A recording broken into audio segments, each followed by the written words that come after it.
Oh my god! Look at this run! Oh! Oh my god!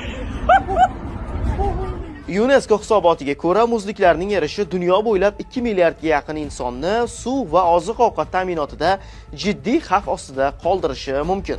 Bu haqda 21 mart BMT tomonidan belgilangan Jahon muzliklari kuni munosabati bilan e'lon qilingan hisobotda ma'lum qilindi. Hujjatda qayd etilishicha, muzliklarning katta tezlikda qisqarib borishi sug'oriladigan yerlarning 3dan 2 qismiga allaqachon ziyon keltirgan va kelgusida milliardlab odamlarning hayotiga salbiy ta'sir ko'rsatishi mumkin.